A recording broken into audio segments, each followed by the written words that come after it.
kesucian hati. Angkat. Baik, di sini ada bintang tamu nih Ustadz. Kak Oci, dipersilahkan. Bismillahirrahmanirrahim. Assalamualaikum warahmatullahi wabarakatuh. Waalaikumsalam warahmatullahi wabarakatuh. Perkenalkan, saya Oci. Saya ingin sedikit bercerita tentang pengalaman hidup saya. Saya adalah ibu dari 2 orang anak. Anak saya yang pertama usia 13 tahun dan yang kedua berusia 2 tahun.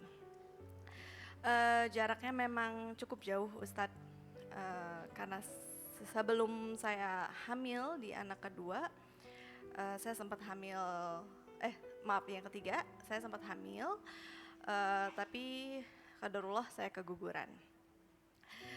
Alhamdulillah, anak yang kedua saya ini adalah anak yang sangat saya nanti-nanti di saat itu dengan mantan suami saya. Tetapi sebelum saya hamil anak yang kedua ini, saya mendapatkan sedikit cobaan dari Allah. Saya mengetahui bahwa mantan suami saya pada saat-saat itu selingkuh dengan rekan kerjanya sendiri.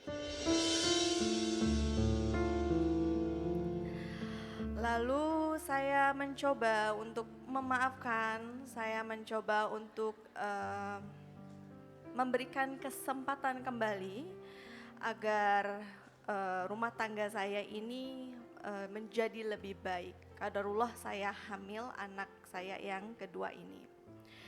Saya merasa ketika anak saya ini adalah hadiah dari Allah agar rumah tangga saya ini tetap terus berjalan.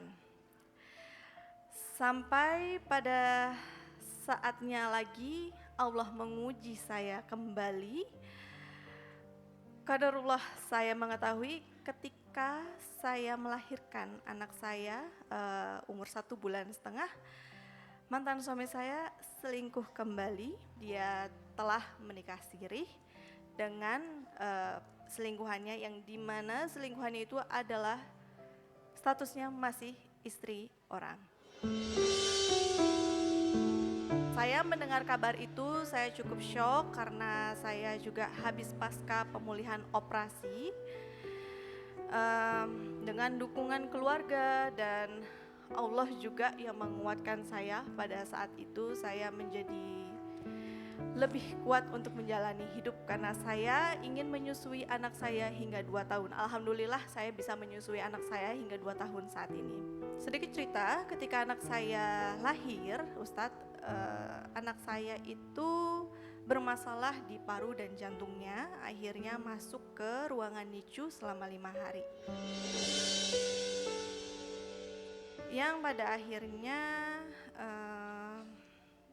ketika saya mengetahui mantan suami saya itu harus memilih, dan akhirnya dia memilih ke yang lain, dia tidak memilih saya dan anak-anak saat itu. Ya sebenarnya itu membuat saya cukup terpukul karena saya sangat membutuhkan support seorang bapak atau seorang suami ketika saya memiliki bayi. Saya mencoba menghubungi keluarga besarnya, tetapi dia tetap memilih perempuan itu dibandingkan kami. Lalu pada akhirnya perceraian itu pun terjadi ketika anak saya yang kedua usia 5 bulan. Di situ kami juga diusir dari rumah. Saya yang diusir, otomatis anak-anak juga pastinya diusir dari rumah karena hak asuh anak-anak itu jatuh ke tangan saya. Jadi saya benar-benar sangat down sekali waktu itu, tapi Allah sangat membantu saya.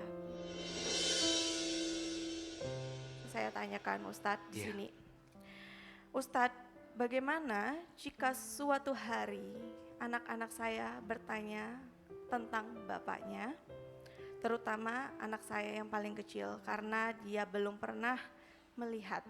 Mungkin kalaupun melihat itu 1,5 bulan, saya rasa mungkin itu sudah sangat lama. Itu. Untuk kedua, jika memang rumor ini benar beredar bahwa dia telah menikah siri dengan seorang wanita yang statusnya adalah istri orang, apakah itu sah menurut syariat dan apakah itu sah jika itu menyakiti hati saya? Bunda, tidak ada satupun rumah tangga yang ingin berakhir dengan luka yang tertanam di dalamnya. Tadi beliau bertanya bagaimana jika seorang anaknya nanya tentang ayahnya. Jadi Mbak Oci sampaikan kepada anaknya, iya nak, ayah kamu ini, tapi dulu mama harus berpisah sama ayah kamu karena begini. Sampaikan saja. Tentu di kondisi anak Mbak Oci sudah bisa paham tentang maksudnya seperti apa. Dan kita tidak boleh juga membatasi dalam artian menjauhkan bahkan memutuskan anak kita dengan ayahnya. Mantan istri ada, mantan suami ada, tapi mantan anak, mantan ayah tidak akan pernah ada. Artinya jangan sampai kegagalan di rumah tangga harus menghancurkan kehidupan kamu selanjutnya. Jadi tenang aja. Jangan gara-gara satu orang yang kemudian mohon maaf. Mungkin kita pernah gagal bersamanya, seakan-akan menyimpulkan kita selesai gara-gara orang itu. Enggak. Mungkin hatimu terlalu berarti untuk orang yang pernah menyakitimu. Sehingga Allah memisahkan kamu dengan dirinya agar kamu paham bahwa bukan dia yang bisa membahagiakanmu. Mungkin ada orang lain yang bisa membahagiakanmu. Setuju? Yang kedua, beliau bertanya, Ustadz gimana suami saya ada rumor menikah dengan yang lain. Yang jadi masalah di sini perempuannya masih istri orang lain. Ini yang jadi masalah. Karena tidak boleh, ya, berarti kita mengambil sesuatu yang diharamkan untuk kita nikahi. Tapi kalau izin ya, ini mohon maaf ya. Kalau suaminya misalnya menikah lagi dengan yang lain, mungkin tidak izin. Secara syarat tidak harus izin. Tapi secara etika, secara rasa, secara kebaikan, secara keberkahan, mohon maaf. Tidak akan mendapatkan keberkahan seseorang yang kemudian menikah, sedangkan sisi lain dia menyakiti perasaan yang lainnya. Tapi salah kedua, izin ya. Dia menikah rumornya dengan istri yang masih jadi istri suami orang lain. Ini yang jadi masalah. Mbak Oci gak usah khawatir. Semua sudah berlalu, betul? Sekarang tumbuh jadi single parent yang hebat. Tumbuh jadi single mom yang tangguh. Satu doa amalkan surat Al-Kahfi ayat 10 agar kita bisa lebih mudah keluar dari kesulitan. Sama-sama kita baca. Bismillahirrahmanirrahim. Rabbana atina min ladunka rahmah wa hayyi' lana min amrina rasyada. Amalkan, bacakan, sebarluaskan doa ini. Semoga Allah menolong kita dari setiap kesulitan. Amin ya rabbal alamin. Masya Allah, Mbak Oci gimana perasaannya? Lebih tenang. Masya Allah, saya mau tanya nih, mantan suami sekarang gimana? Apakah masih bersama wanita tersebut dan apakah mantan suaminya memberikan nafkah atau bertemu dengan anak-anaknya setelah perceraian? Kalau untuk status bersama istri sirinya yang saya tahu sih masih. Untuk nafkah sudah bisa ditebak pastinya. Tidak, Ustadz. Begitu Mbak Paula. Begitu. Dan harus saya juga sampaikan ya, seorang ayah tetap bertanggung jawab untuk memberikan nafkah kepada anak walaupun dia sudah berpisah dengan istrinya.